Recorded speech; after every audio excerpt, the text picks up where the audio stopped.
All right, folks, welcome back to Mike and Maurice's Mind Escape. We have episode number 108 today. We're going to be talking about meditation techniques and visionary thinking. You can check us out at patreon.com, patreon.com/Mike and Maurice. For $2 a month, you will get exclusive interviews and content. You can also check us out at Mike and Maurice mindescape.com.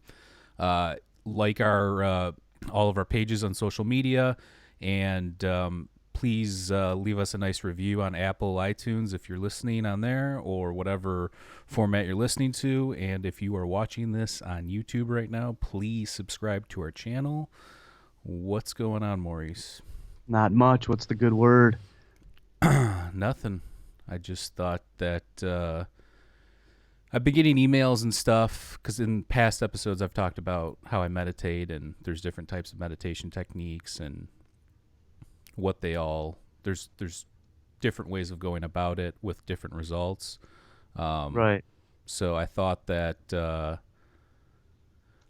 we could go over what I do when I meditate, and then versus ancient techniques and all the different techniques that are out there. I mean, there's so many, but we'll cover as many as we can. Sweet. And yeah. Do you don't have you ever meditated or no? I have a couple of times. I have a real problem shutting my brain off. So maybe some of these techniques I can start implementing. No, I mean, that's why we're doing this. And again, shout out to everybody that's been asking and sending emails and stuff. So let's jump into it.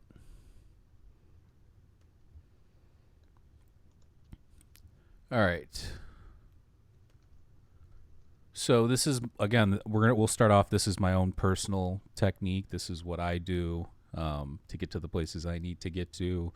Doesn't work for everybody. We'll go over some other ones too, so people have kind of a general base of what's going on. But so yeah, Wasn't this brought to you by our grandfather? So a little bit of background, part of it. So our grandfather was kind of like a visionary inventor. He invented a lot of technological stuff and advancements having to do with like cable TV and the sensors that used to open doors that were microwave based. So again, this is based on some of his notes and stuff that I've figured out myself and things that work for me personally. So this was going to sound weird, but yeah, take a shower, freshen up. So if you wake up and you're going to meditate, I like to take a shower, or at least spritz myself up a little, maybe wash my face, something like that. It just wakes you up a little bit more, and at the same time has a calming effect. Obviously, when you take a shower, you get out of there, you're relaxed, you're calm. So that definitely helps to get to that place in your mind. So that would be the first step. Get clean, baby. Have an empty stomach, fast, or be in a ketogenic state. So this one isn't 100% necessary, but if you're digesting food, I think it's probably a little bit harder because your body's working hard to digest that food. So again, in the morning time, if you haven't eaten yet, it's a good time to do it, or late at night before you go to bed. If you do it late at night before you go to bed, it's going to be hard to not fall asleep because you're going to be so relaxed, which might not be a bad thing if you have trouble sleeping. So I guess it just depends on the situation. But yeah, or let's say you went through work all day and actually didn't eat anything, maybe coming home and meditating for a little bit before getting a snack or eating dinner, whatever the case may be, might be a good way to do that. This is just a suggestion, but cutting off coffee, sugar, cutting those out of your diet are helpful. Obviously, coffee, I don't know, it makes my mind race. I don't know about anybody else. Cheers. Yeah. Well, you can't see me, but yeah, ding, ding. We got the slideshow up, but yeah, Maurice is drinking a nice big old cup of coffee there. But triple shot espresso. There you go. But so again, personally, it makes my mind race. Coffee makes my anxiety bad. I know people respond to these things differently, but coffee and sugar are just going to be harder to help you reach that like peaceful state of mind. So, well, they're definitely messing around with the microbes in your body. So yeah. So again, especially sugar. that's just my opinion, not necessary. That's just a little side note. No, it makes sense. Coffee is the antithesis of being relaxed. So if you're trying to achieve relaxation, then that makes total sense. Right. Find a quiet room and dimly lit room. I prefer complete or total darkness, but it's not necessary. So when I do it in the morning, I close the drapes and lay on top of my bed in darkness. But kind of propped up a little bit, almost like you're in a hospital bed. That's the way I do it. You can do it on a couch. Again, this is just the way I do it. We'll go into the other techniques. Most people think of meditation, they think of sitting cross-legged and chanting a mantra. That is a form of meditation, and we'll get into that. But these are just my techniques. So find a quiet or dimly lit room.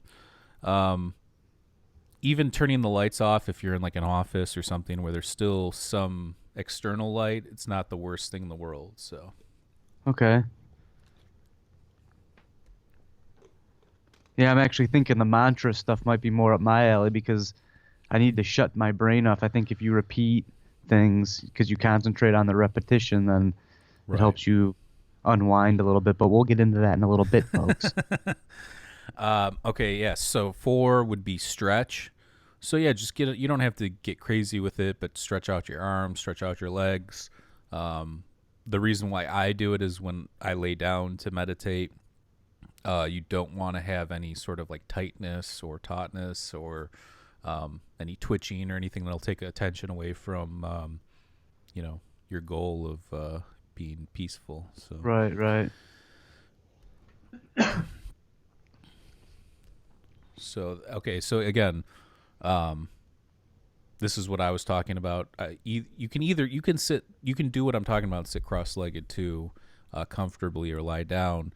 The people that do like Buddhist meditation or Hindu meditation, they or whatever they're Vedanta, whatever they're practicing, a lot of those people will sit cross-legged, either some of them in the sun or whatever. Again, me sitting in the dark is just something that I found that helps, and it's tailored to the type of meditation that I'm doing, which we'll go over the different types and what they are, but this is just what I do. Yeah, we got that, bro. It is not it is not necessary, but you can implement essential oils if you know what I'm saying. Yeah. If you want to take a little smell off of an essential oil, or maybe a little rip off some sort of essential, yeah, some herbs or whatever the case may be. It's up to you, obviously, but sometimes breaking if you're trying to get into meditation, I should say. Let's say you're having a tough time, having like extra little things to help you get there might be nice in the beginning, in terms of whether you're using essential oils, or let's say you take a couple hits off a pipe or whatever the case may be. It's going to help you get to that place faster, in my opinion. I like frankincense too, taking a little whiff of some frankincense before I do it.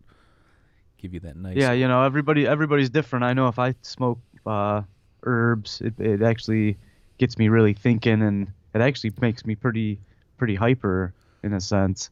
Yeah, So that might not again, be it just that might not be depends, my move. and maybe that has more to do with the type too. If you take a hit off of a sativa, Right. then it might give you that more uplifting, jittery feeling. If it's an indica, it might be more of a better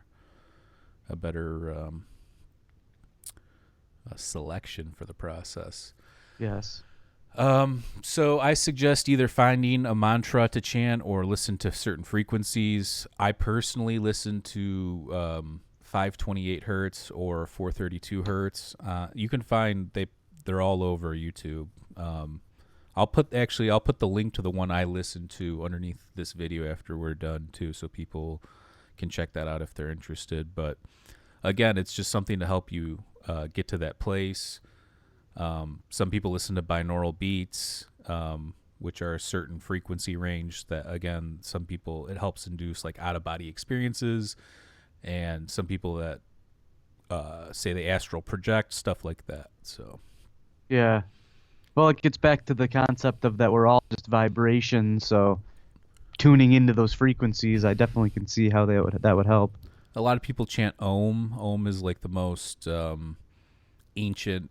What do they say? It's the most ancient noise. It's like an amalgamation of all the tones or something along those lines. Uh-huh. So yeah, again, some people have personal mantras. They don't tell anybody. If you've seen that episode of Curb Your Enthusiasm where Larry gives Richard Lewis his mantra and then takes it back. That's pretty Yeah. funny. All right, so and then this one's important. So lightly close your eyes so your eyelids barely cover your whole eye. Most people, I feel like this is a tough one. I think this is why people get tripped up on meditation, in my opinion, is the closing of the eye thing in this regard. So when you close your eyes and they barely cover, you have to focus on keeping your eyelids still because it's so used to going up and down over whatever the intervals of you blinking are, that you have to like kind of retrain yourself. So when you meditate, you're training yourself to like focus on being still and being in the moment and all that stuff. But with your eyelids, you're going to want to open your eyes. You're going to want to look around. When somebody tells you, let's put it this way, what do you do when somebody tells you to close your eyes? You want to open them as soon as possible. It's not something that, I know sometimes it's like a surprise or something like that, but most people are just dying to open up their eyes again. And it's just, that's how we live our day-to-day reality. So, besides going to sleep and being tired. So you have to train yourself to keep your eyes closed. In my opinion, this is based on my experience. So I think from talking to other people in my office and other places, people that meditate or have tried to meditate that didn't really have success, it usually comes down to either like an ADD thing, or they couldn't keep their eyes closed, or they couldn't focus, and that usually has to do with how much light you're getting in and stuff like that. Yeah, it's also in today's society probably way worse with the screens, the Facebooks, all the computers and phones and stuff like that. Yeah, you make a great point there too. How many times do you want to just like pick up your phone every couple I'm minutes? about to break it, man. I got to get off this thing. It kind of isn't. It sucks because I do a lot of work through those things, and I was just talking to my photographer friend yesterday. It's like a necessary evil, but then you just keep getting into this cycle of checking it, and then before you go to bed, you're looking at it, and that's been it's just not good for that too. That having it next to your bed as you fall asleep helps, or it actually gets you. You're more likely to like pick it up and look at it in the middle of the night, or not get like a full night's rest, like stuff like that. So they've actually done studies on that. So again, maybe turn off your phone, and for sure, if you're going to meditate, I suggest turning off your phone unless you're waiting for something specific or it's an emergency or whatever the case may be. But yeah, I recommend at least turning off the ringer or something along those lines. Or getting it out of the vicinity of your You don't area. want you don't want any distractions. So when I barely cover your eyelids, again, you have to like work at that and practice that and keep that. You don't want to like squeeze your eyes closed either when you do it. That you want to relax. Right. It's all about gentle. It's all about relaxation and kind of removing the external factors around you. Is it possible to meditate with your eyes open? Oh, I'm sure. Yeah. Okay. Oh, yeah. Maybe we'll get into that in a little bit here, but no, that one we're not because you said that. So. Oh well, thank you. Number 9, slowly start to reduce your speed of thought until you are relaxed. So when I first start to lay there, you want to like slowly kind of peel it back a little bit. So if normally my mind's racing on a day-to-day basis because of my own anxieties and OCD and stuff like that. So my mind's always racing. So that's why meditation's been super helpful to me also. It helps you relax, but it also like calms your anxiety and it calms your nerves. So when you start to like fade out a little bit, again, just start to slowly reduce the speed of your thoughts. So what about this? What about that? What, like, oh, okay. Just start to slowly wind down if you can. I know it sounds basic, but it's actually not. Oh, it's very hard. I have trouble with that. That's the biggest thing that I struggle with. Right. And again, it's a lot easier said than done, but I think, after you do it a couple of times or many times, it becomes easier. Absolutely. Okay, so try not to think and try to just be. And again, that one sounds basic as well. But so when you get to the point where you're slowing your thoughts down, try not to think. And if something pops in your head, whatever, that's fine. I think people have this misconception of meditation that you're just going to go blank and it's going to be complete nothingness or oneness. And to be honest with you, that's almost the higher level. That's what you want to achieve, but you have to like work at it like anything else. Meditation is a practice, and like anything else, you have to hone in your skills and you have to work at it. So it's not going to come easy, and it's not something you can do a couple times and it's going to be gravy from there. You have to keep practicing at it like anything else in life. So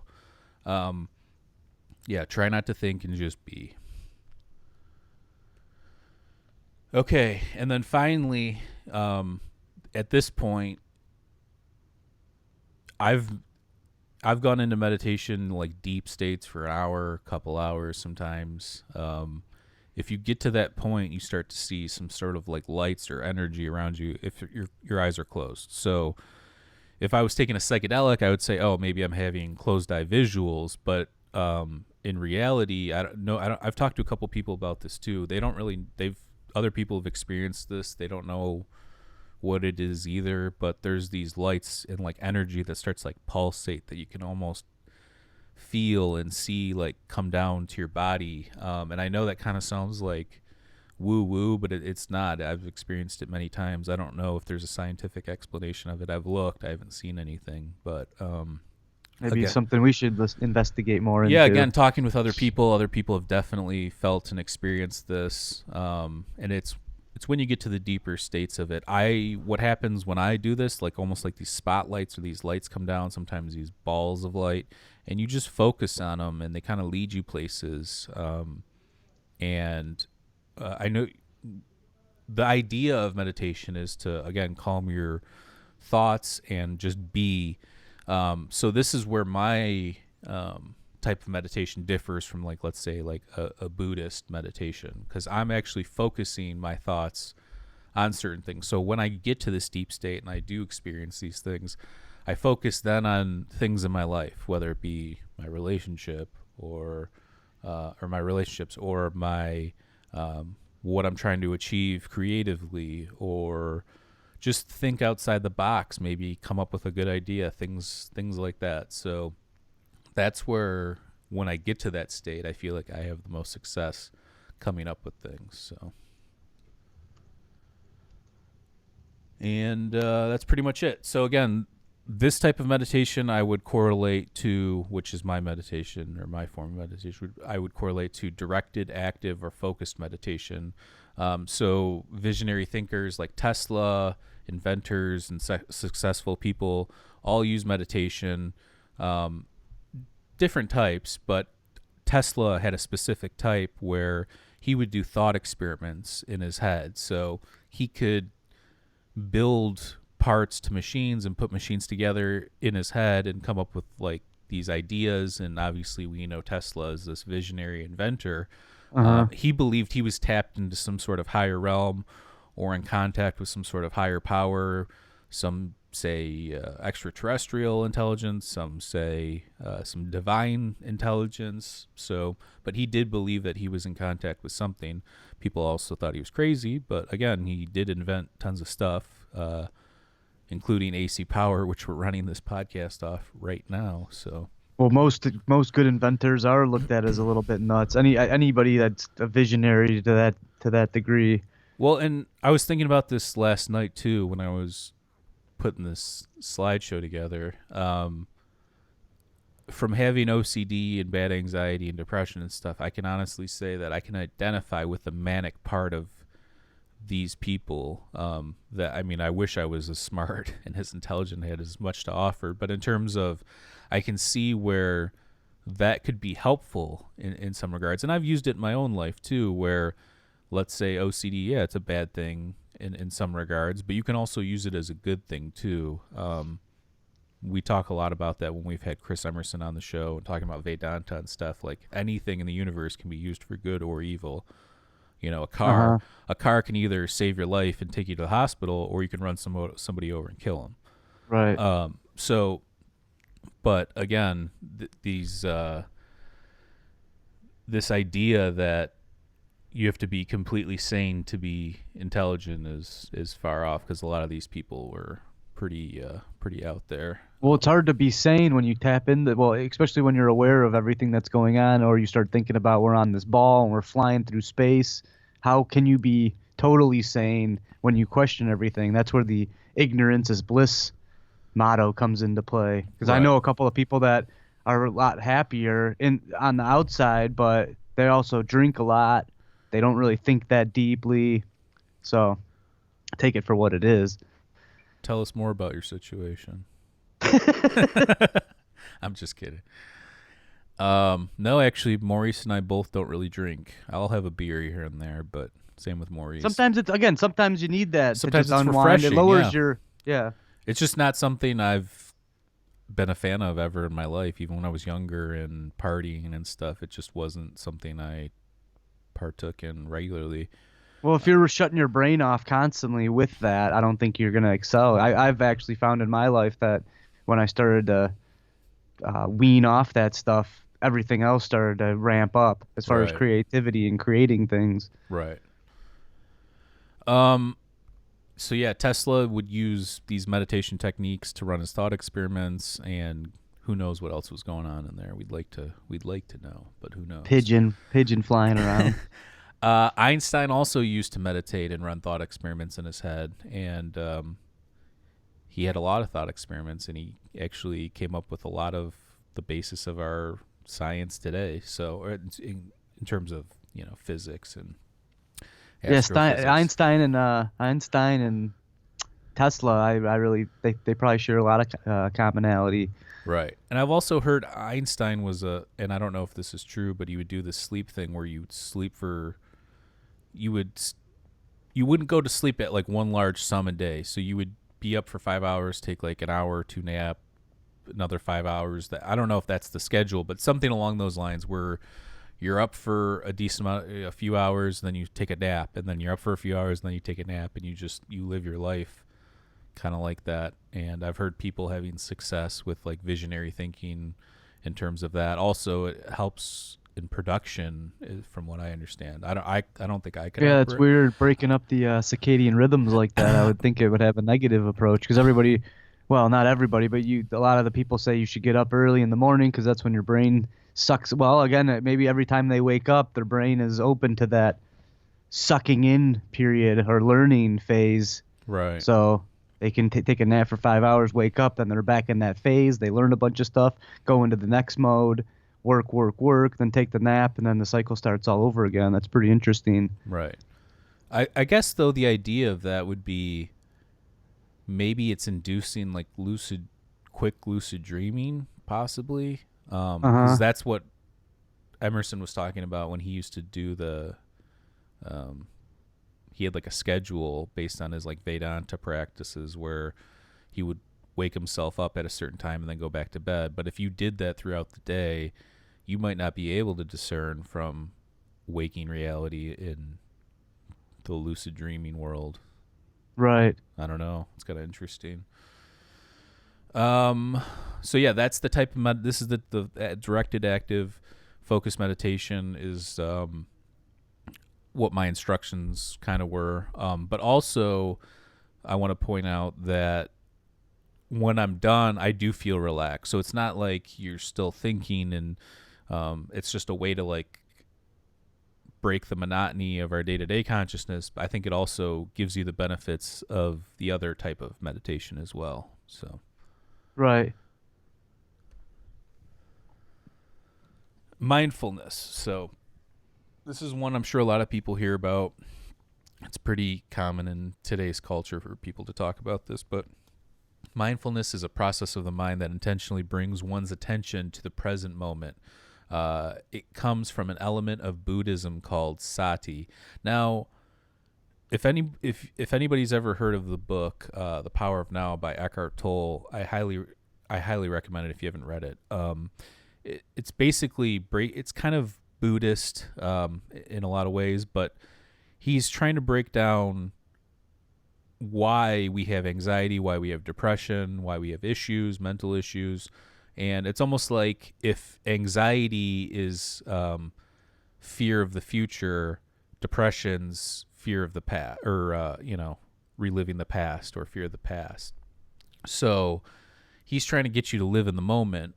And when you're in the moment, and I've tried this is something I've been trying to implement more and more of, is living in the moment and just being present. Where, so if you have anxiety, let's say you've been through CBT, cognitive behavioral therapy, or you're on medication or whatever the case may be, a lot of anxiety, you are worried about what's going to happen in the next minute, couple minutes, 10 minutes, 15 minutes, whatever the case may be. With mindfulness, or trying to live in the moment, you strip the ability of the future to kind of give you fear or anxiety. So with my OCD, if I refrain from giving into my OCD for a certain amount of time, the anxiety lessens and lessens and lessens till it holds no more power, over me anymore for that little stint there. So there's something to it. If you can live in the moment and just be present, I think it's super powerful. And I think that's what a lot of the Buddhists and ancient gurus were getting at, is this idea of the being at peace with the mind and achieving this state of tranquility. Well, if you live in the moment, then there is no anxiety, because anxiety is a fear of what's going to happen. Exactly. Yeah, that's basically my point. But most people don't think about it that way. I mean, there's people walking the streets right now that have terrible, crippling anxiety that think it's just a chemical imbalance in your brain, which maybe it is for that person. I don't know the biochemistry of every human on earth. For me, I look to some of the alternative things that give me more. They've given me more than other things. So things like, again, meditation, some psychedelic therapy, some just introspective thought, and even exercise and stuff like that's super helpful. You can get into meditative states during, runners can, and some people, when they work out, can get into that kind of state too. So again, mindfulness and living in the moment is could be a super powerful thing if you can. Again, it's something you need to work at, and everything we're talking about takes practice and time. And I know some people don't have a ton of time or whatever, but that's what I was talking about earlier. Like if you're in your office and you have 20 minutes, just turn off the lights and kind of just chill and see if you can reach that peaceful state. Yeah, one more thing about the Buddhist, when you're living in the present, sadness is actually worry or being upset about things from the past, and then anxiety is worrying about what's going to happen in the future. So again, to support that Buddhist thought, if you live in the present, then there isn't anything to worry about. You won't have sadness and you won't have anxiety. So right. It's interesting. And some people think that that's all there is, that our idea of time's flawed through our cognitive processes, and that the only thing that exists is now. And it's kind of true if you think about it. Flaming lips, baby. Well, and the other thing too is memories are flawed. So if you're relying wholeheartedly on your memories and all that stuff, your idea of what just happened 10 minutes ago and what happened 3 years ago and what happened 10 years ago, whatever, is super flawed in terms of what actually happened. So, all right. Meditation in Hinduism and the Indian religions. Some of the earliest references of meditation are found in the Rig Veda, which is an ancient Vedic text. So the Indo-Iranian migrations happened, and these groups of people that were originally part of the Indo-European migration then migrated and became the Indo-Iranian, and then came down from like above the Caspian Sea region. And then the part of the people went to the northwest side of India, and that's where we start to get the Vedic culture and the Vedas and all that stuff. So, dhyana and yoga are practiced to help realize the union of one's Atman or soul. So dhyana is like identified as one of the earliest terms having to do with meditation, and yoga obviously is a practice. I would consider yoga probably a form of meditation for sure, no doubt. Well, Um, exactly like you were saying about the running, when you're putting your body into these positions and put in bringing on the pain, your mind is able to focus more on the pain, and then it opens it up. With running, you're putting yourself into an uncomfortable situation, so your mind goes to that, and then it opens it up into the to a new realm, if you will. right. Um, in dualistic yoga, yogic philosophy, samkhya is the self or the pure consciousness. It's separate from matter. Um, so again, there's different within each religion. There's these little subsets too that are kind of opposed. Where again, um, you know, dhyana is trying to achieve the oneness or the Atman or the soul. Um, your yogic philosophies preaching that consciousness is separate from matter. So, and then you have Jainism, which also practices meditation, which Jainism is an Indian religion as well. Isn't that where they believe they shouldn't hurt anything, so they like sweep in front of them so they don't crush bugs and stuff? Yeah, it's like a peaceful religion. I mean, I don't know about what you said specifically, but that sounds along the lines of what I know about it. Yeah. Um, okay, so this is where we get to meditation in Buddhism. Um, Buddhists pursue meditation to initiate awakening and achieve nirvana. So, I mean, everybody's heard of Nirvana, the band, but nirvana is a state of enlightenment that one tries to achieve when practicing these. I don't even know if what you would call meditation, like a practice. Yeah, probably like a practice. It's not. It's. I guess you could consider it a ritual, maybe too. I don't know. Yeah. I think rituals are more based upon religion, maybe. Right. Well, a lot of this is based on religion too. Yeah. Um, and then you've got dhyana, uh, vipassana, and bhavana are from the three classical languages of Buddhism and their terms associated with meditation. So those are just the different ways that, or the different terms that basically describe meditation in Buddhism. They, well, there's different variations that focus on breath work, mindfulness, recollection, and contemplation. Again, within Buddhism, there's a bunch of different like little subsets of stuff. The Tibetan Buddhists have many types of visualization meditations. Uh-huh. I think even some say like thousands of different ones. Buddha said two qualities can be gained from regular meditation practice. One being insight or vipassana, and two being tranquility or samatha. Taoism focuses on concentrative visualization and insight meditation. So, again, within Buddhism, there's all these little like different ways to do it. So this is what I was trying to get at from the beginning. There's no one specific way that's going to work for everybody. Right. I would almost suggest that tailoring it to specifically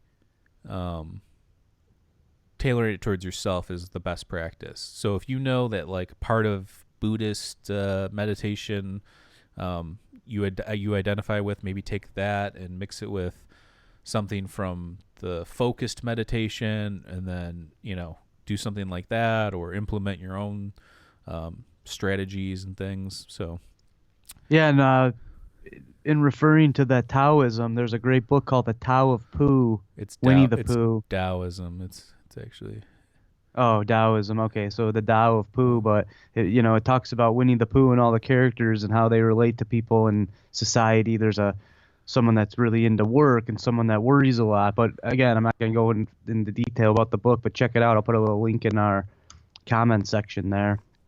Great yeah. book. I read a couple of those in high school. Yeah, you love those books too. Well, it's super simple. That's what the number Yeah, it one was thing the I'm looking Tao for. of Pooh and the Something about Piglet. yeah, what was that other one? Let me see if I can find it. Um, but Good yeah, stuff though. yeah, that is good. And now also a book, a great book to check out is if you haven't read it is Siddhartha. Oh Um, yeah.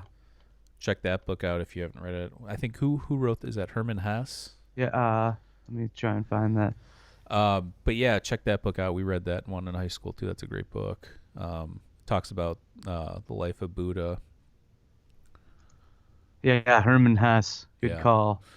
Um, so all this stuff's super interesting. You can go into a lot more depth with like the history and how these things came about. But again, the bottom line is just to find some sort of inspiration.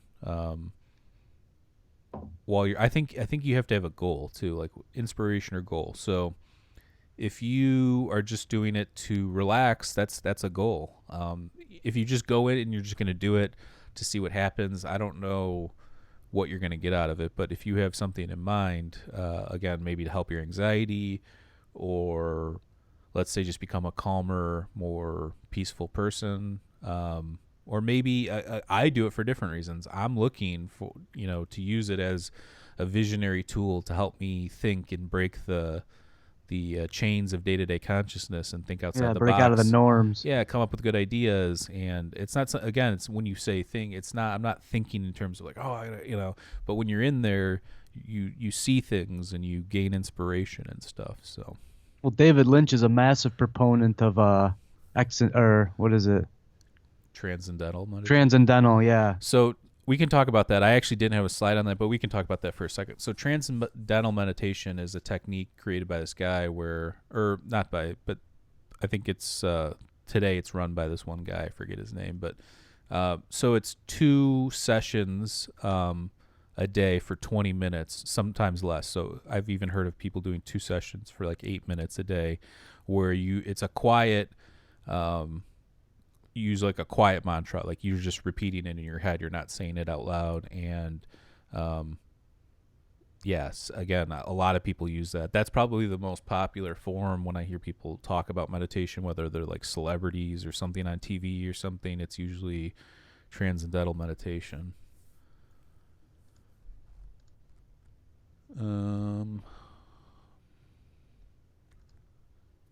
Okay, so meditation in 3 Abrahamic religions. So most people don't identify meditation with like Christianity or Judaism or Islam, but there is an element of it. And if you think about it, prayer is a form of meditation, in my opinion. Maybe not what people think of as in terms of um,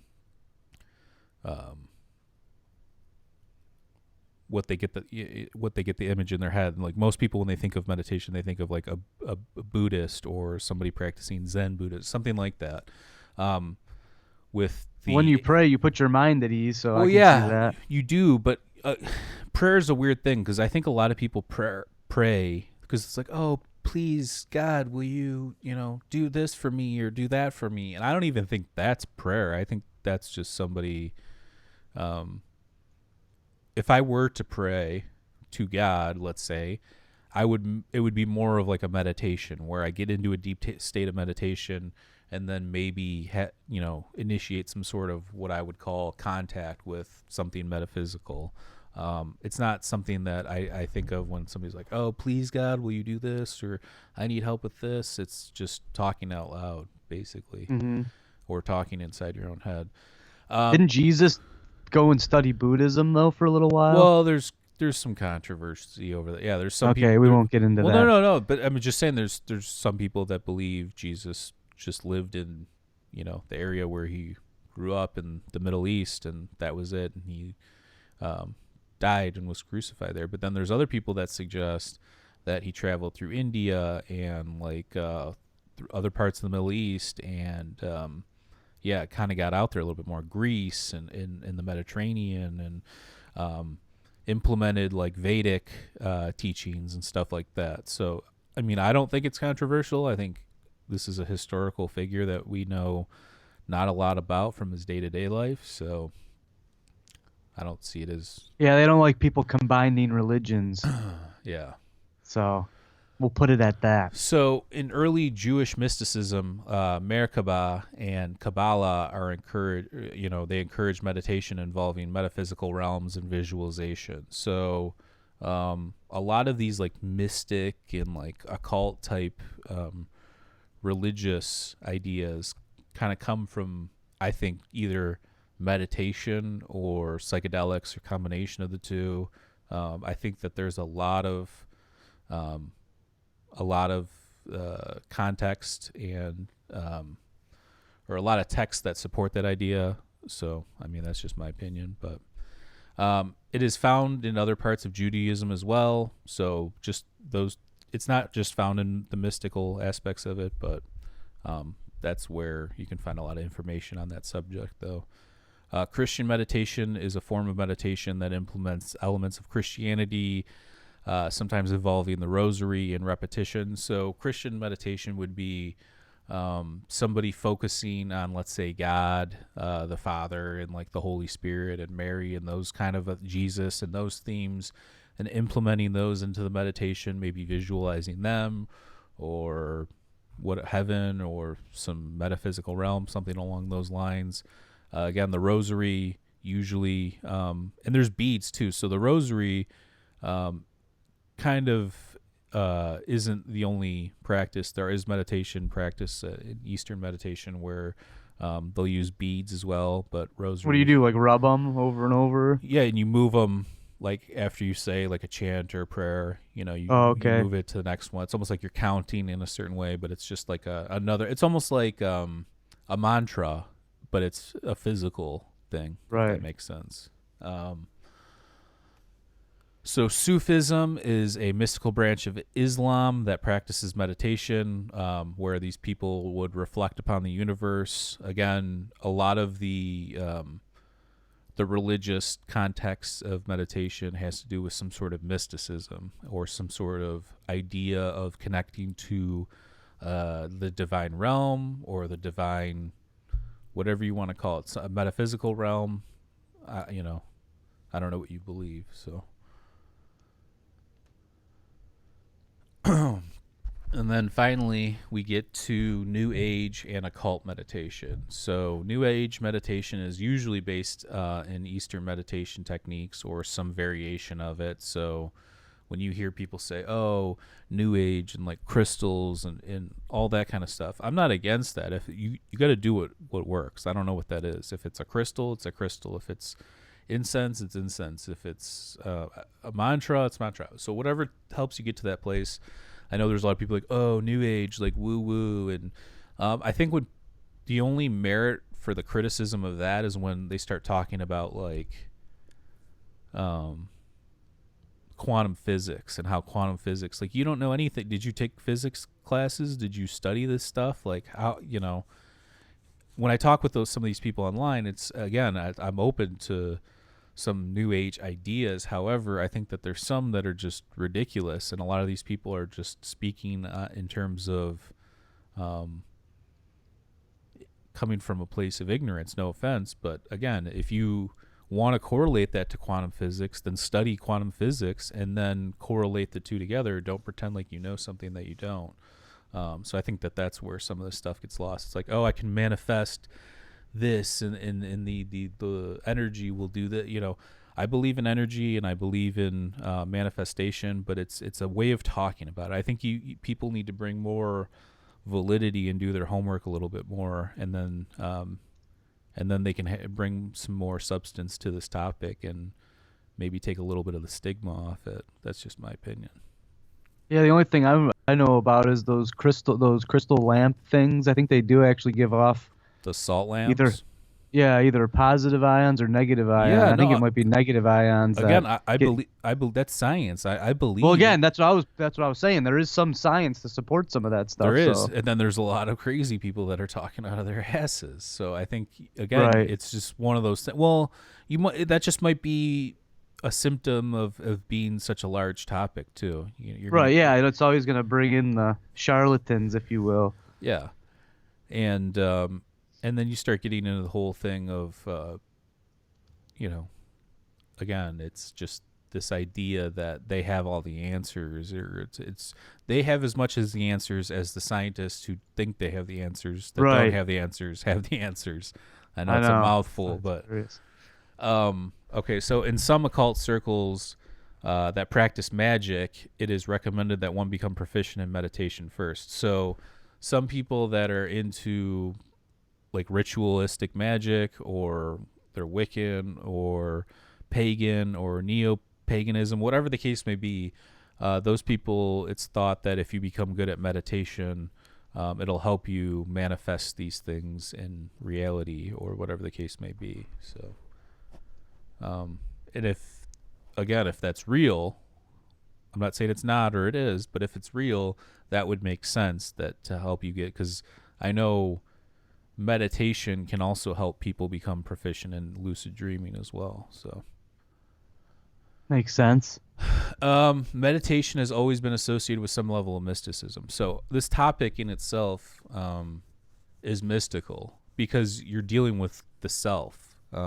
Nobody else can experience what you experience while you're in meditation. Maybe you have similar experiences to other people, or you can share them and find commonality. But in terms of what it is and the nature of it, I think that it's just naturally mystical. You're shutting part of what you do every single day down to the point where thinking becomes secondary, which normally is primary. So I think that Yeah. it's an interesting way or altered state. And again, I'll say it a million times. I've said it on here before, many, many times. But psychedelics is an interesting one that could be studied in I think combination with meditation. And I've meditated on psychedelics. It's one of the some of the most profound experiences I've ever had. But when you meditate in complete darkness with psychedelics, things happen that I can't explain, that I don't experience in day-to-day consciousness, that I don't know what the word I'm looking for is, but it's just this idea. It's almost like you have like a governor on your brain, like something capping the amount of use of your brain, and then in these states it becomes like all circuits go and everything's firing at the same time and everything's connecting at the same time, and you get to this place where you can't achieve in normal states. And the closest I've ever come to that is through meditation. So I think that those two things kind of go hand in hand. Whoever the first person was to have experienced psychedelics and meditation, I would assume thought that there was some sort of commonality there as well. So, Well, it's just like any of the great artists. A lot of them do drugs. There's no if and what buts about it. So it's a connection. It's taking these substances that's allowing you to break out of the norm, so you can think of something that hasn't been thought of before. right. And even though you're doing that, the idea of originality is still crazy. You're getting influence from somewhere. Right. Everything's always coming from somewhere. I don't think I've Well, that's pondered, like, what's an idea? Is it living? What right. what is it? I've pondered this before too. Is there really a thing called originality, or a thing that's known or is originality in terms of being completely original? Because from my experiences, even when I listen to music or I look at art, I feel like some part of that has come from somewhere else. Yeah. I've never, and me personally, I don't think I've ever, as much as I've tried and I've written a lot of songs and been pretty creative in my life, I don't think that I've ever been 100% original either. I don't know if you can even achieve that. What do you think? I don't know. I watched this documentary on Netflix. It says all your ideas are a combination of all the experiences you've ever had. Yeah, that's determinism. We did an episode. Again, I don't know if I believe. I don't. I don't know if I believe in all that, but it's hard. I like that idea though of what is an idea? Is it out there already and you're just tuning into it? Or are you creating that within? And Right. we may never know that. Right. Well, I mean, everything's based on frequencies and vibrations and energy. So, um, Right, tuning into that frequency. right. And again, maybe we have some sort of reality pareidolia built into our brains that we're all, when you're in day-to-day consciousness, your brain might be wired to interpret reality this same specific way based on our evolution. And maybe when you meditate or you do psychedelics or you find some sort of way to get into an altered state, lucid dreaming, out of body experience, whatever the case may be, that you break free from that, those chains or the things that are holding you back in your day-to-day consciousness. We've talked about that before as well, and I think it's interesting, and I think that that could be the case.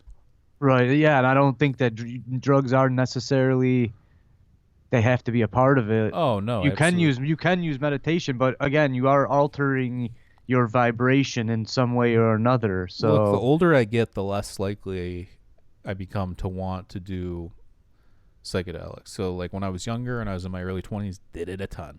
Did it more than most people.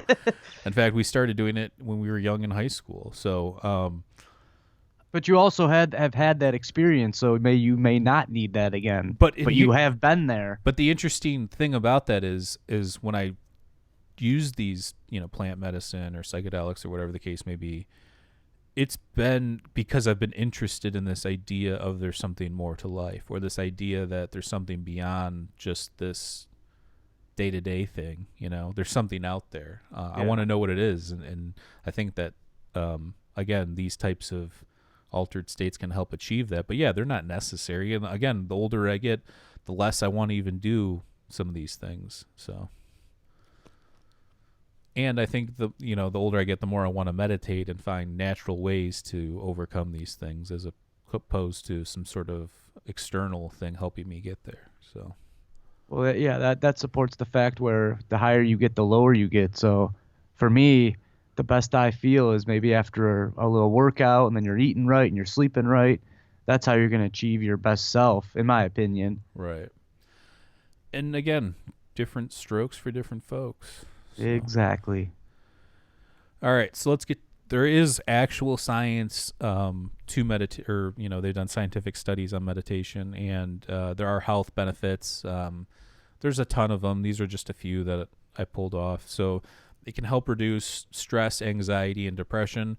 100%, no questions asked. It can do that. I've experienced it. I have really bad anxiety and stress and depression, and meditation has dramatically helped me in those categories. Not everything works for everybody, but I would suggest if you have those issues, it's worth trying it. Even you stick with it for a couple weeks. If it works, awesome. If it doesn't, there's other alternative things as well. So, it can help reduce the odds of heart disease. So that's a big one. I mean, in a world where Yeah, stress is the main cause. stress and we don't know what we're putting in our bodies and what kind of plaques building up in there and all sorts of stuff, the ability to reduce the odds of having a heart attack or some sort of heart disease is huge.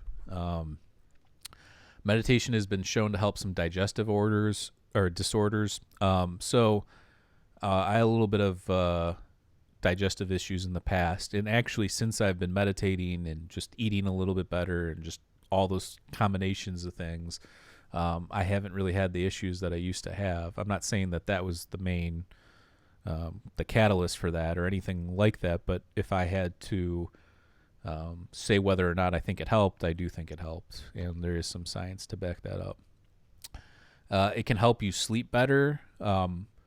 Again, if you have trouble sleeping, let's say you're laying in bed and you're tossing and turning and you just can't fall asleep, or you're an insomniac or whatever the case may be, if you can get to that deep state of meditation, it almost leads into sleep if you let it. So again, we were talking about Tesla before. Tesla would Oh, I'm sorry, Einstein. I was talking about Einstein would have this like thing, like a little bell or something to like wake him up after a certain point. You don't want to fall too deep in there and fall asleep. So, or was it Tesla? I don't know. I get them mixed up sometimes. They're both geniuses.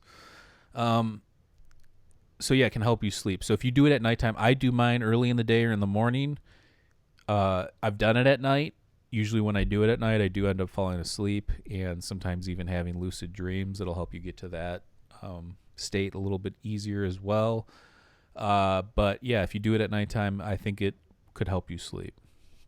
Maybe even in combination with a little melatonin or something along those lines. All right. It can help improve mood and cognition. Days where I've meditated, I feel better, I feel happier, and I feel more engaged with creativity and the stuff that I want to get done, and more productive in general. That kind of a thing. You're gonna have your bad days, but if you can meditate more often, I think you probably even reduce the amount of bad days that you have. So. And meditation has many other benefits as well, but those were just some of the ones that I picked out that we can. Those are the big boys. Those were the big boys. So, our buddy Andy had a question. He wants to know if meditation has a connection to the pineal gland. Pineal gland. Pineal gland. Does it have a connection to the pineal gland? I don't know if there's enough science to support that. Obviously, there's a lot of speculation when it comes to, does the pineal gland produce DMT?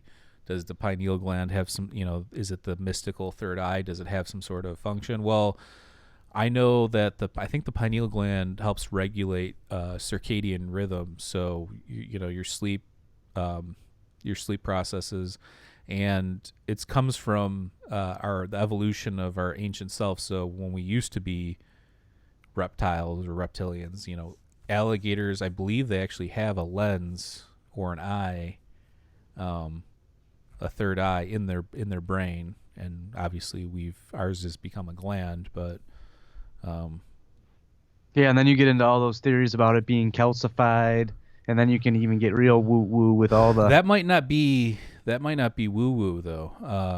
I know it might not be again, but as of now, there's nothing to support that stuff. So well, okay, but I think what people correlate those to, yeah, it just depends. But it's like eating certain things, ingesting certain chemicals, and I know fluoride was a big one in the water. Yeah. So there's a lot of suggestion on what could cause it, or what does cause it, or if it even happens at all. I don't know enough about it to speak on. I don't think anyone really knows all that much about it, because people have been saying, oh, the dreams are directly connected to it, but there is no real scientific evidence to support that. Right. Just like we don't know if DMT or dimethyltryptamine is for sure produced in human pineal glands. So. And why can't we figure that out? Because you have to be living to find that out. You have to be a living subject to tap into that. And I don't know how that works, but because I think what they're doing with these rats is recording it through some sort of measuring system, like something's either injected or implanted in there. I don't know how that would work for a human being.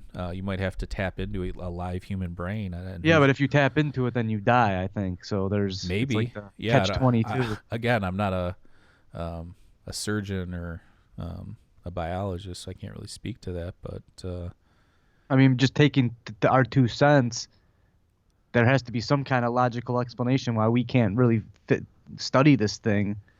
Yeah. I mean, there is studies. I mean, I just don't remember what I've read on the topic to speak on it in a authoritative educated way. Yeah, it's just not. I don't know that much, but I do know, again, that it is part of our evolution. It does have to play in with our circadian rhythms and sleeping functions and stuff like that.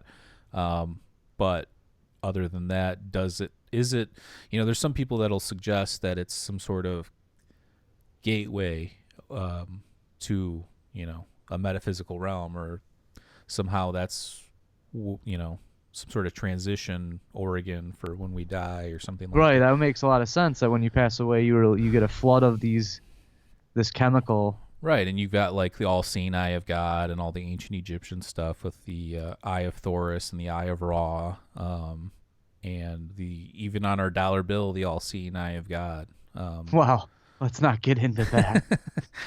Um, but yeah, so again, that's just what that is. But yeah, I don't know, remember what I exactly read on all that to speak on that. But yeah, so We'll have to study up and maybe do an episode in the near future. yeah, we can do an episode on the pineal gland. What's true, what's not, what's proven, what's not, What's possible? yeah.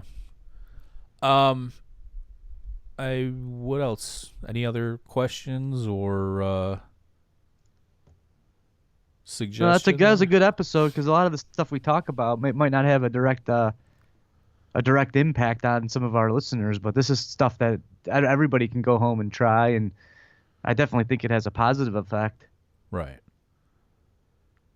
And again, It's like working your brain out. it's working your brain out, except you're not really working. The goal is to do the opposite of work, which is to actually do nothing, which is so hard for us to do because our mind is geared towards thinking. It's geared towards doing. I would look at, and I'm not saying I believe that in dualism or whatever, but if you look at it from like a dualistic perspective, you have your mind and yourself. If your mind is what thinks, the objective would be to calm your mind, to just be, if that makes sense. So that's kind of like what the Power of Now and like Eckhart Tolle stuff is all about. So that's what I would suggest, is to just try and separate thinking from being, and then calm the thinking down and trying to just achieve being. And for that matter, I think the goal as human beings should be to not just do this for a half hour or an hour a day, but try and live most of your life like this. Imagine if everybody went through life in like a peaceful, tranquil, understanding, enlightened way. Wouldn't that be nice? Well, that's what our society is striving for. It might take a long time to get there, but the keeping an open mind concept, that's what really needs to be hammered home, Right. if you will. Absolutely. And again, everybody's different. The beginning was just a suggestion on how I go about my meditation, but hopefully all the other background and all the other stuff will help you find maybe the one that'll work for you, whether it's Buddhist meditation or Hindu meditation or focused meditation or whatever it is. Do you have any recommendations for someone that's left-brained? I mean, 'Cause that's definitely coming towards me. I'm a left-brained guy. well, I'm left-handed, so I think I personally think differently than a lot of people. Where I find creativity and those things to be a little bit easier than I would say most people. I think that I struggle in other parts where people are more pragmatic on certain things. So I guess it just depends, but I think this should work no matter what brain you are. I don't think that there's one specifically geared one towards the other, in my opinion. Okay. But again, you live and you learn. I would say, Yeah, I think you got to find what works for you. if it depends on your intentions. If your intention is to become some sort of a visionary thinker, come up with good ideas, center yourself, and just have tons of introspection and stuff, maybe do the focused meditation or the active meditation. If your goal is to just completely relax, deal with stress, deal with anxiety, and try and achieve like a peaceful state, maybe the Buddhist meditation. So again, it just depends on what your intentions are with it. There's also sound meditation where I think you just like listen to different frequencies and sounds, and not in the way that I described it, but just in like that's what you zone out with the music kind of a thing. So there's that. There's just tons of different ways to do it. There's not one specific right way or wrong way. There are people out there that'll preach that you have to do it a certain way or this or that, but I would say it was created by a human being, right? So if a human being created it, we're all flawed.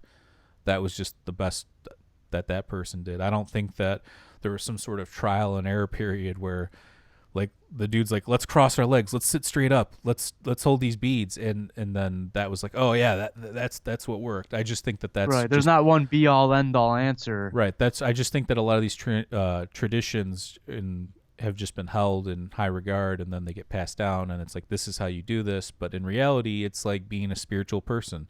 You can believe in the metaphysical, or let's say a god or whatever, and not go to church every day. So I don't see why you would need to do a specific form of meditation. So, Well, people like easy answers. They want to know the one way to do it and go from there instead of looking inward and finding their own path. and then there's also guided meditation too. Our one buddy that we've had on the show quite a bit, or a few times actually, Brian Scott. Check out his channel, Brian Scott Reality Revolution. He does guided meditation. So if you're looking for somebody to guide you through the process, that might be easier for like a novice too, or somebody that doesn't have their own technique yet or way of doing it. That might be a good way to get into it, is to listen to some sort of guided meditation. So there's that. Beautiful. And yeah, that's it. So yeah, hopefully everybody can integrate this into their daily regimens, and I would you have to make it a point to do it though too, because I love it, I get a lot out of it, but there's days where I just like don't even do it or think about it. So you have to make the time, make it into Make your the time. put it in your schedule, and yeah, exactly. You have to integrate it into your daily life. and yeah, you don't have to be religious to do this. You can. Yeah. No, you don't have to be religious at all. Are you kidding me? We just went over all but it comes from religious traditions, so that's why it's associated with religion. But yeah, you don't have to be religious at all. It's not like when you do it, you're on a telephone call with God, and God's like, "Are you religious?" No, I'm not. Okay, he hangs up, and Later. yeah, later, dudes. No, you don't have to be religious at all. As long as I think it's about intention and your intent. Like, what are you trying to get out of this? If you're trying to become a peaceful, better person, I think you're going to get a lot out of it. If you're trying to reduce stress and anxiety, I think you'll get a lot out of it. I think if you're trying to come up with good ideas and focus, and I have no doubt that Elon Musk and Steve Jobs meditated, and all these guys, they all meditate, and they all have interest in Eastern philosophy and that kind of stuff too. So Yeah, actually, a lot of the bigger advocates for it, I don't think are very religious. They may be spiritual, but Right. definitely not religious. And I think there is a spiritual element to it for sure, but I don't think that's necessary. I think it's just kind of like a byproduct of what's happening. So well, that's it. And Smash that like button, ladies and gentlemen. and yeah, I think we're gonna be on tomorrow with Matt Tiller, and we'll be discussing his new documentary on the UFO phenomenon, or some semblance of that. And yeah, Nice, always a fun one.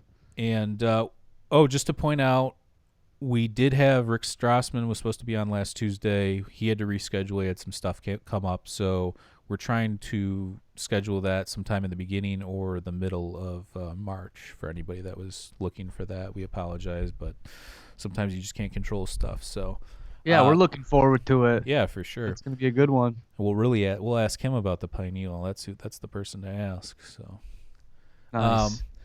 yeah, again, subscribe to our channel, hit the like button. We appreciate all you guys watching and listening. If you're listening on iTunes, Stitcher, Spotify, whatever you're listening to, please subscribe and give us a nice review. And check us out on Patreon, patreon.com/Mike and Maurice. For $2 a month, you'll get some exclusive interviews and content. And also check out our website, mikeandmauricemindescape.com. Everything's on there, whether you want to watch our videos or listen to our audio episodes or look at our recommendations. All that stuff's up there. So Yeah, and stay tuned. We're working on some meditation videos with some frequencies that might help you get into the into the trance. Yeah, we're gonna work on that too. So maybe I'll produce some music myself too, maybe in the frequency that I like, and put it up with the video, and everybody can use that, or maybe that'll help some people. And we're working on some other short movies as well. So we're trying to kind of break out from these longer episodes and do some shorter things as well, because I know everybody doesn't have a couple hours every few days to listen. So, but we appreciate you all, and we'll catch you tomorrow. Peace. Cheers.